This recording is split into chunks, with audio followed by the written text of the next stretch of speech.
শিশু, কিশোর, কিশোরী ও নারীর উন্নয়ন সচেতনতামূলক প্রচার কার্যক্রম শীর্ষক প্রকল্পের আওতায় টাইফয়েড টিকাদান ক্যাম্পেইন ২০২৫ উপলক্ষে শরীয়তপুরে সাংবাদিকদের জন্য ওরিয়েন্টেশন কর্মশালা অনুষ্ঠিত হয়েছে।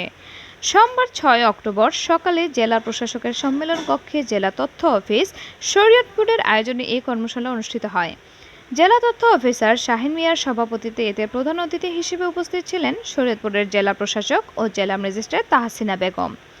বিশেষ অতিথি হিসেবে আরও উপস্থিত ছিলেন civil surgeon doctor Mohammad Rehan Uddin, অতিরিক্ত পুলিশ সুপার শেখ শরীফুজ্জামান, অতিরিক্ত জেলা প্রশাসক মোহাম্মদ ইমরুল হাসান, ইসলামিক ফাউন্ডেশনের উপপরিচালক মোহাম্মদ মনিরুজ্জামান ও ভার্চুয়ালি যুক্ত ছিলেন গণযোগাযোগ অধিদপ্তরের পরিচালক সৈয়দ এ মোমেন।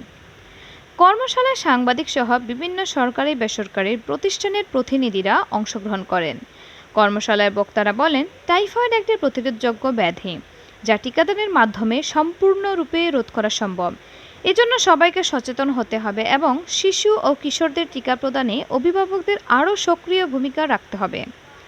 উল্লেখ্য, শরীয়তপুর সহ সারা দেশে ইউনিসেফ, বিশ্ব স্বাস্থ্য সংস্থা, হু এবং গাভি অ্যালায়েন্স এর সহযোগিতায় আগামী ১২ অক্টোবর থেকে শুরু হচ্ছে টাইফয়েড টিকাদান ক্যাম্পেইন। এই কর্মসূচি সফল করতে মাঠ পর্যায়ে গণসচেতনতা তৈরির লক্ষ্যে এ ওরিয়েন্টেশন কর্মশালার আয়োজন করা হয়। এর উদ্দেশ্য হলো আপনাদের সচেতন করা, উদ্বুদ্ধ করা, যাতে মানুষ কেউ যদি রিভার্স করার চেষ্টা করে আপনারা আপনার পজিটিভিটি সেটা কাউন্টার করবেন। এই জিনিসটা বলো। আর একটা অনুরোধ থাকবে, আপনারাও মানে কার পরামর্শ থাকলে সেই পরামর্শ আমাদের দিবেন।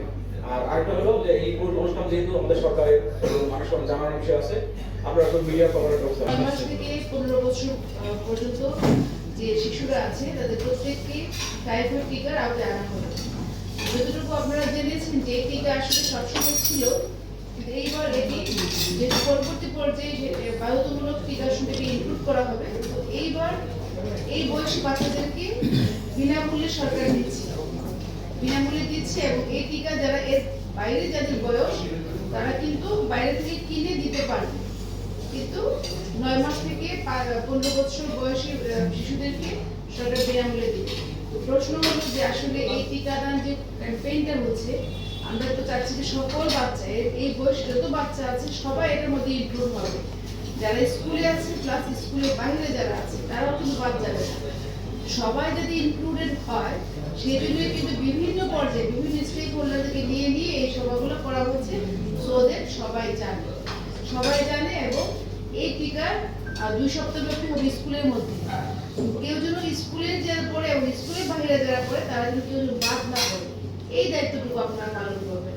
সরকার যখন কোনো একটা কর্মসূচি চালু করে, অনেক পরীক্ষা নিরীক্ষা করে, তারপরে কিন্তু এটা অনেক শিশুর ব্যাপার, কিন্তু এইখানে অনেক পরীক্ষা নিরীক্ষা করে এটা সেফ যখন থাকে তখনই কিন্তু এটা সবার জন্য উন্মুক্ত করা হয় এবং পরবর্তী পর্যায়ে এটাকে ইনক্লুড করা হয়।